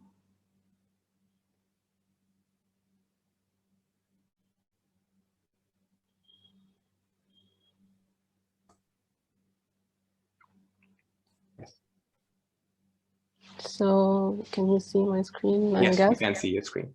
Okay, thank you. So today we're speaking about the topic of highway urban assemblages and the right to the city. Actually, this was a research that I've started during my PhD and completed during my PhD as well, and had been reflected on through different projects that I've worked with Takween in other informal areas, and did extend my research in the topic. So today, throughout this presentation, we're going to be learning about the impact of urban highways on the city, and would be with specific focus on the Korean context. We'll introduce the concept of highway urban assemblages as an approach and as a concept, and how it could be a potential to reclaim the right to the city. And then we're going to be investigating or exploring two of these highway urban assemblages in two of the informal settlements in Cairo, namely Azbat Khairallah and Azbat Nasr, which both intersect with Cairo's ring road, and then concluding remarks on the presentation. So first, speaking about why this topic is timely and why it's always developing through time. Early on, since 2019, actually since the recent decades, there have been extensive constructions of urban highways, and specifically flyovers over Cairo, which do cause splintering impacts on the social and physical fabric of the city. And these constructions or implementations are always presented as a vision for progressing and developing the country as a national vision for the city, or for Egypt as a whole. Taking from this, the Minister of Transport had mentioned that there is an allocated budget for numerous projects in the transport sector, of which bridges and flyovers and urban highways come at the priority of these projects to be implemented between 2014 and 2024, which then currently we're seeing the implementation of these bridges. Taking all of these implementations and constructions in our city, it's really necessary to go down and have a more thorough understanding of how these urban highways impact our urban environment. Specifically in a city like Cairo, with dense urban communities, scarcity of public open space, and austere socioeconomic conditions. So as a basic definition, highways or principal roads are major components of transportation infrastructure networks. They always represent a tool and a symbol of modernization, and always come as a form of a formal act on the city taken from a pragmatic mobility requirement. However, the intersection of these urban highways with our contemporary megacities, specifically in a city like Cairo, it's always seen as a heterogeneous ensemble, and this we're going to go through further into our presentation, that has problematic impact on the city, and yet also can be seen to have potential urban compositions. So in order to have a closer look on this impact, it's necessary to study how this heterogeneous ensemble has physical, socioeconomic, and environmental impacts on the city. The major of these impacts comes in forms of physical fragmentation, and this comes actually from the spatial structure of the highways themselves, their huge and monumental scales, and how this scale has an impact on the city fabric as well. Coming from this structure, which constitutes of the body and the columns, specifically when we're speaking about elevated urban highways, this construction produces different types of what we call infrastructural space, which comes as a resultant of this intersection of urban highways with the city, and produces different types of infrastructural space, either adjacent to the highway itself, underneath the space, or captured space between its exit and entry ramps. And these spaces, which have different meanings, such as interstitial spaces or lost spaces, have been further interpreted for further uses later on, but initially they are fragmenting the urban space of the city. As we see, these are the different examples of different typologies of the infrastructural space associated with urban highways. Sometimes they're left and neglected with a total loss of space in cities, as previously mentioned, with scarcity of public open space. Sometimes they come as spaces for accumulation of solid waste, and sometimes unsafe areas. And sometimes they're recognized for their potential to produce more activities in this public open space. Other impacts of the implementation or the construction of urban highways comes also to the limiting access between the affected residential settlements or communities, either between the neighborhood itself. At times we have the urban highway bisecting these neighborhoods, as we're going to see into our examples later on, or limiting their access to other parts of the city. As we see, we don't have a planned access or relation between these neighborhoods and the highway. As we said before, having these infrastructural spaces allows for public space encroachments, depending on the different typologies. If we have shaded spaces beneath these urban highways, and we have them connected to visible parts of the city, always urban residents find potential for different commercial and recreational activities in these infrastructural spaces. One of the major impacts as well is the social fragmentation, and which leads to social segregation in many communities, which comes as a resultant of some communities or some neighborhoods which have been bisected by half, leaves one part deprived of many privileges, such as public services, including hospitals, schools, and other facilities, and makes the access between these two bisected parts more limited, making one part privileged than the other, which leads to other forms of social segregation as well. Also, in the continuing works of the expansions to the ring road in Egypt, as we're seeing, and to building different urban highways, many people are losing their homes, which come to be into the locations of these implemented bridges.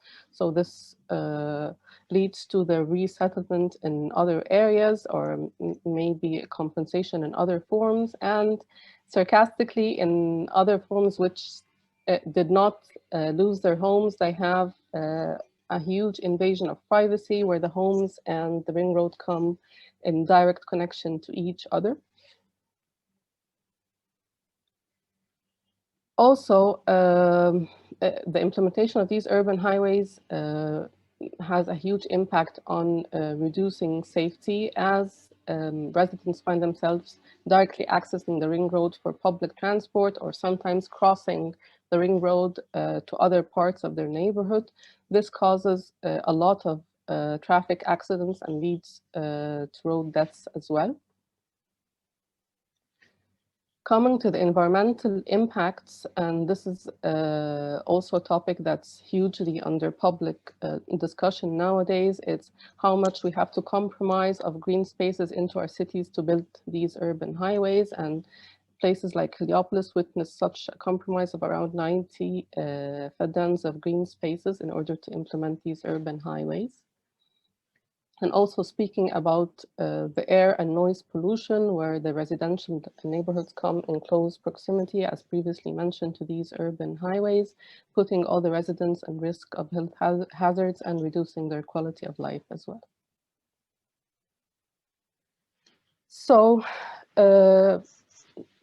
talking about this impact of urban highways on the city, many cities around the world have started to come or recognize these negative impacts on the cities, and started to have different strategies and revisit their highway policies, seeing what should be done with the existing urban highways, and if their presence are actually beneficial, or the removal would be more beneficial.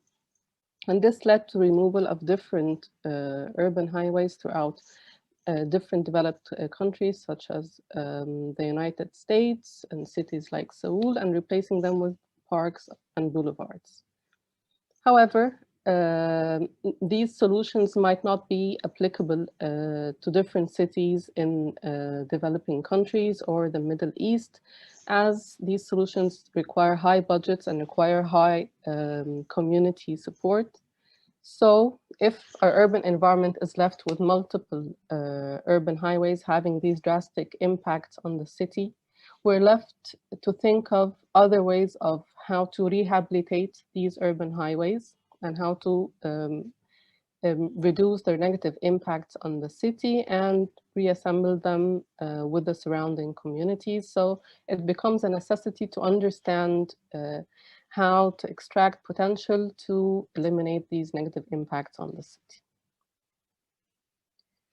This, coming to the second part, is producing or presenting the approach of how we can explore or investigate these highways within the urban context, explore their potential, and see how they can assist or help urban residents in reclaiming their right to the city. So,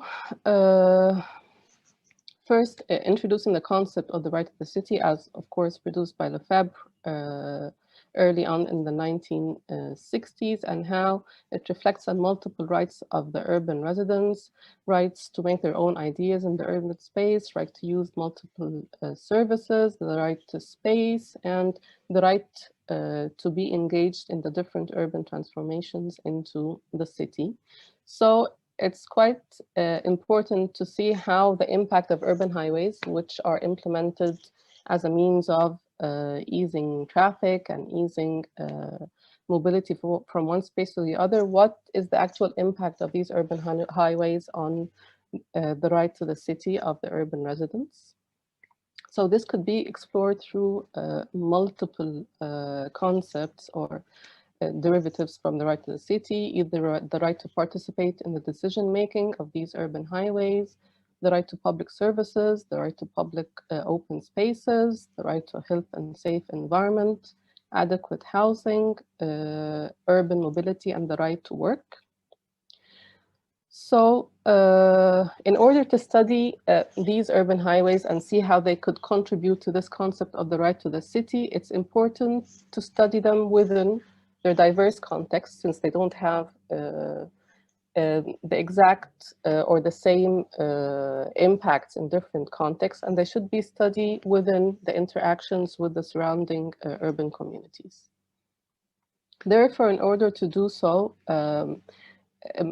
the approach of assemblage urbanism has been used to tackle this heterogeneous ensemble as an urban assemblage or a highway urban assemblage, and I would be defining what I mean by this concept.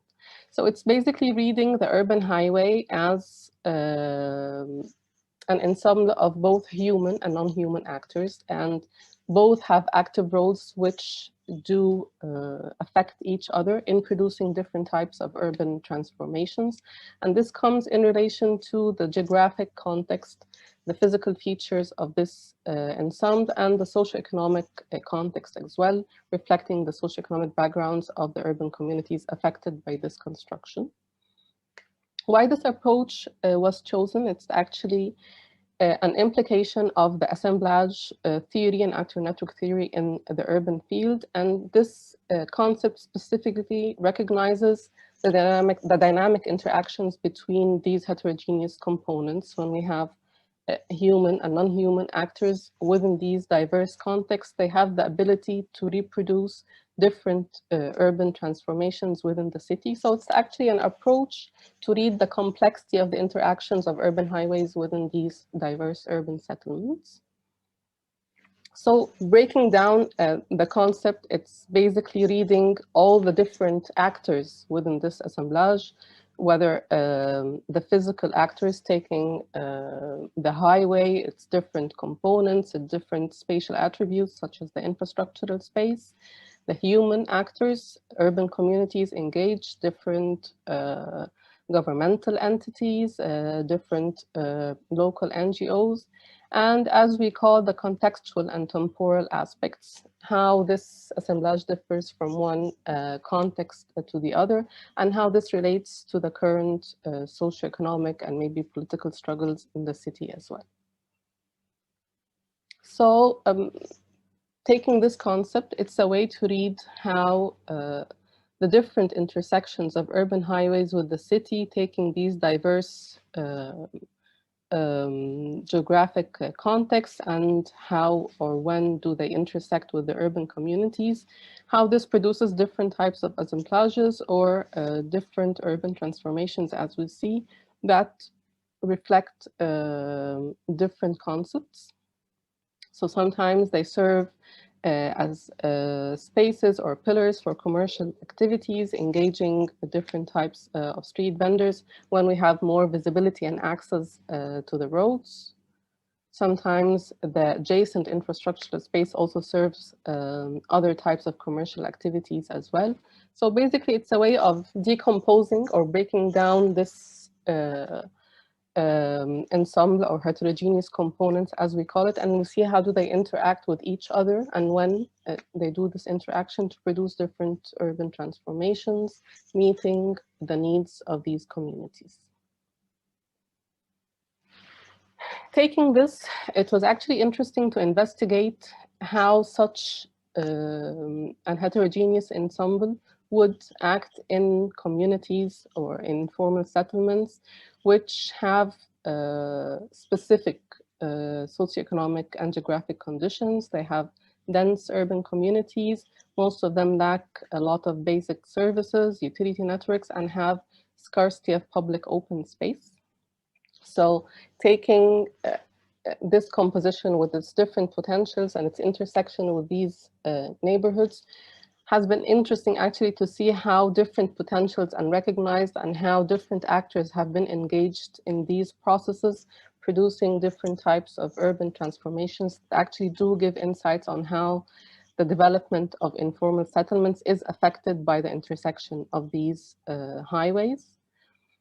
So we're going to see an investigation of two of these informal neighborhoods that intersect with Cairo's ring road that was constructed into the 1980s.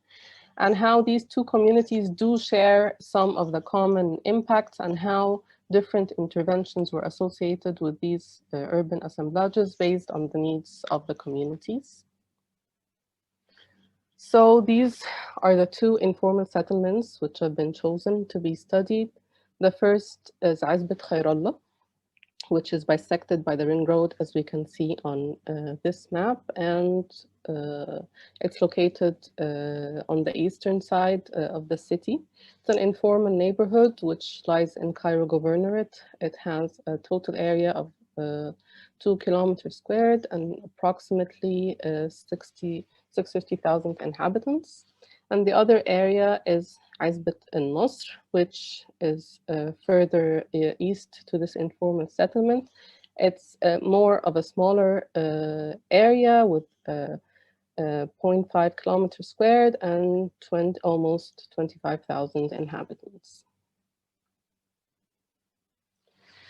Studying both neighborhoods, the construction of this ring road did create drastic negative impacts on both areas with social and physical fragmentation, like we're going to see further on, deteriorated environmental condition and poor levels of accessibility. However, it did give more potential or spatial characteristics to these intersections, giving more visibility at parts where the neighborhood intersects with the ring road and producing different types of infrastructural space, which was used differently, as we're going to see later on. Producing these assemblages, it did encourage a lot of formal and informal interventions, which did enhance economic activities, improve the level accessibility and connectivity, and produce different types of vibrant public space.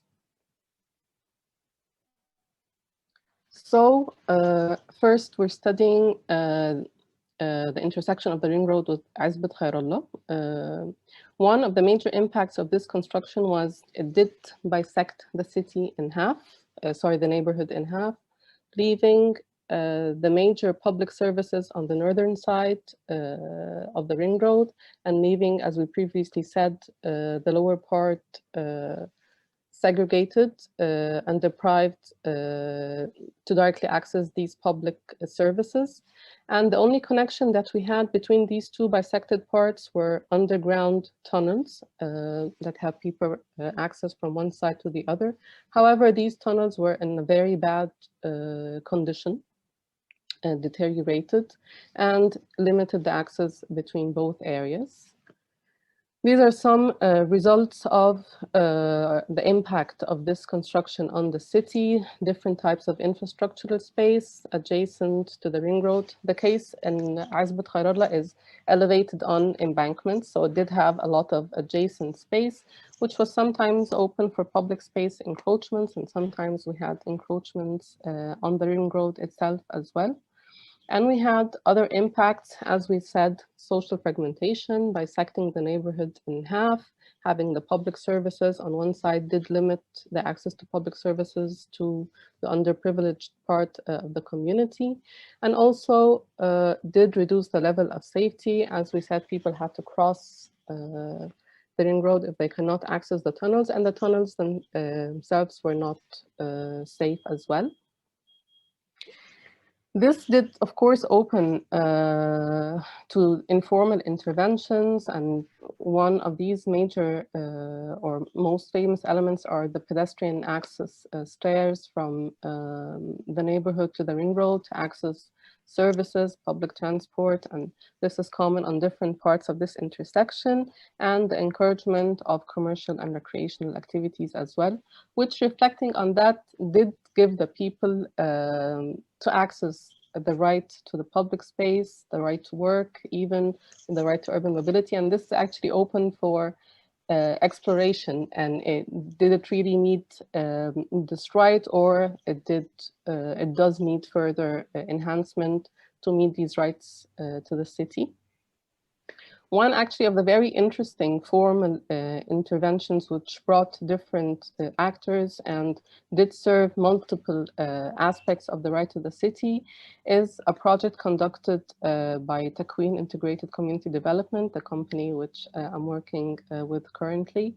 I haven't been directly on this project, but it was one of the many very interesting projects that did tackle one of the very negative impacts of the ring road on this neighborhood. As we said, the tunnels connecting both parts of the neighborhood were in a very deteriorated condition, limiting the access of many residents, of which specifically were women and children trying to access the schools on the other side. So taking this condition, the company attempted to develop solutions to address this issue and multiple issues in relation to safety and connectivity between both parts, environmental issues, as we had a lot of sewage problems in the tunnel as well, and also introduced street art as an enhancement to the design or the upgrading of this tunnel. So an upgrading to one of the tunnels, to one of the major tunnels which had higher pedestrian flow between both parts was upgraded. And what was interesting, actually, the different actors which were engaged in this project, from governmental entities to funding agencies, of course, local NGOs, and engaging also the local communities. They were engaged in different parts of the process in designing and upgrading this tunnel, which I think reflects on multiple parts, engaging people into the decision-making and design process, the right to the space, the right to a more healthy environment, to urban mobility, and easier access to public services as well. What's actually interesting in the case of Izbat al-Nasr is the similar issue of segregation between both parts. However, the morphology of Izbat al-Nasr is quite different. So these are the boundaries of the neighborhood, having the northern parts also, which was more privileged with more public services. And we have this part below the ring road. It's called Izbat Abu Ali, which is segregated by this construction of the ring road, leaving it less privileged than the northern part. And we have a tunnel in underneath this ring road and at this part, which connects both areas and actually does connect the people in the northern part to other services down in El Basatin and this area. So these were some similar impacts on Izbat al-Nasr from physical fragmentation. Also, we have a lot of adjacent infrastructural space, and it becomes really critical at different parts, depends on the section, how we intersect with this ring road. The limited accessibility, of course, caused by this intersection, and always these types of tunnels underneath are usually unsafe at night. They have a problem with the lighting issues, which doesn't make their crossing always the easiest solution to the residents. Also, as we said, the lower part of Izbat Abu Ali did not receive the same attention as the northern part of Izbat al-Nasr. Izbat al-Nasr did have different upgrading projects by GIZ in terms of street paving, street lighting, implementing further public services. However, this part did receive less attention and had a more deteriorated condition, seen as a different part of Izbat al-Nasr as well. The parts adjacent to the ring road always receive the attention due to their visibility and direct access to different modes of transport, and they do encourage different commercial and recreational activities into these spaces, always appropriated according to the spatial qualities of these spaces. And what was interesting also in the spaces underneath the ring road were a lot of sorting activities into the recycling process, which an activity that takes place in Azbat al-Nasr as well did take place into these areas, and they used it as main storage spaces. Of course, this was unsafe in a lot of aspects, but it did reveal potential on how people do see the potential of these spaces and how they see them to meet their different economic needs. And similarly, the case of these stairs that always are seen as important to access these urban highways, either their spaces or a means to access the public transportation themselves, and reflecting also on how these informal interventions did serve the people's right to the city. These informal interventions also could be complemented with formal interventions on seeing these potentials and addressing these negative impacts they had on the city. So basically, to conclude, just wanted to highlight that this is not saying that we want to implement more urban highways. Of course not. We want to eliminate their negative impacts. They do have drastic impacts, specifically when they intersect with these residential communities. However, as we said, in cities like Cairo, with a lot of urban challenges and a lot of underprivileged communities, when we have the situation, it's really important to understand how this ensemble works, how it works in different contexts. And here, speaking about how it works specifically in informal neighborhoods where they have a lot of needs and they have scarcity of space, and they do recognize the potential of these urban highways. So it's important to further investigate, study how this ensemble works and how this could inform decision makers and urban planners in future strategies of upgrading informal settlements, or even in the implementation of urban highways, how these negative impacts could be eliminated and how we can use their potential to produce or to meet the needs of urban residents into the city. And here are the references, and thank you.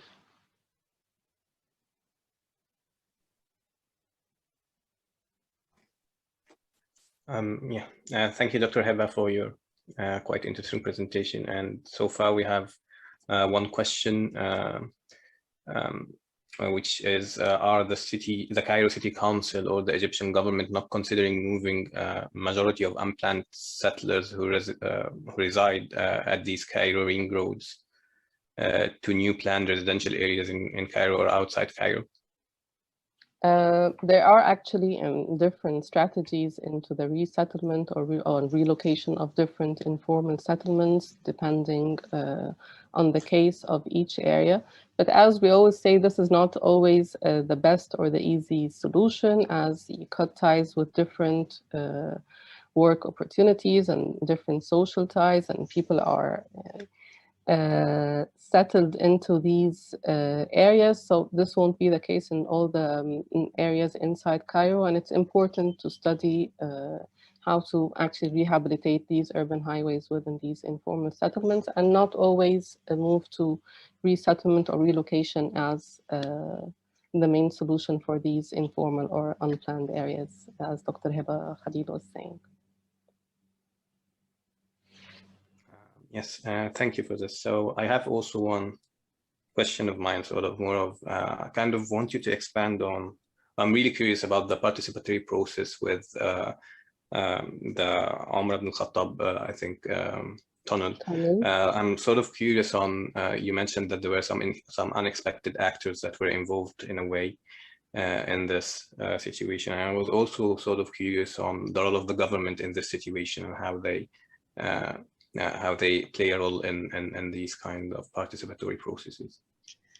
Let me say that not necessarily unexpected, but it's a more broad range of stakeholders from the parts that take informal interventions. So you have funding agencies or international donors, you have the government, which always comes in partnership into these projects, and they do participate into the different processes in terms of the assessment of the existing situation.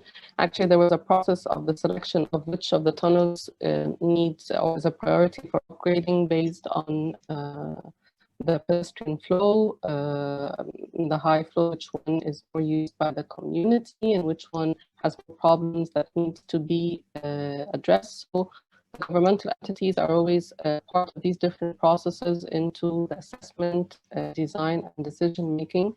There are a lot of active NGOs.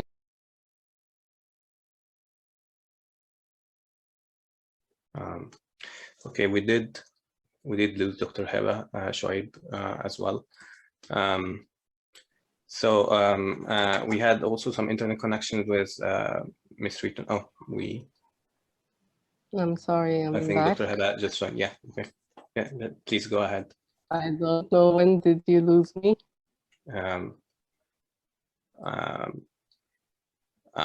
I think you were mentioning at this point the role of the government in these interventions and moving forward with that.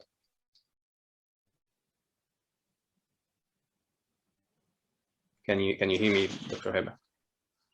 Yes, I can hear you now. I'm sorry, my connection is a bit unstable. That's completely fine. If your line of thought is sort of cut through, and I understand that. Yeah, I just I don't know when did stop hearing sort you.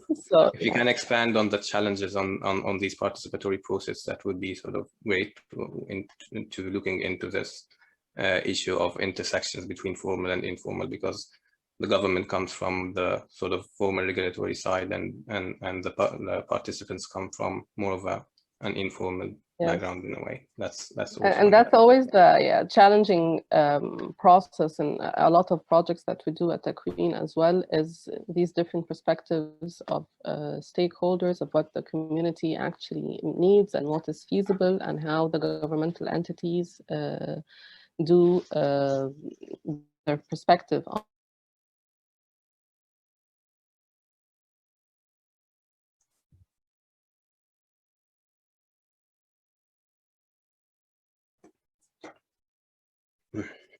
Okay, I think we're having a lot of internet connection issues today, so we really apologize for the inconvenience. I will be wrapping up the session at this point, since Dr. Rita and Nasr's internet connection was not resolved. We will be recording her session, and it will be available on the Padlet webpage and also the YouTube channel of INFRA. And this session also will, the full recording of the session also will be available on the events webpage. So please do check it. Yeah, sorry to interrupt. I just want to inform you that I am back, in case there are any questions for my presentation. Yeah, so far we didn't have questions. And I do have my own, but given the context and time we're having now, so no problem. I'll be in direct contact with you regarding my questions. For the attendees also, if you have any questions that you can raise, maybe this is the final call for this. You can raise any questions for any of the presenters at this point. So if you have any questions for Dr. Christine, please do raise them. If not with this, I'll wrap up the session, and I would also ask you to check the event page for the next INFRA Plus webinar session, and the final one. Thank you so much for attending and for your time and for staying with us till the end of the session. And with this, I'm wrapping up the session. Thank you.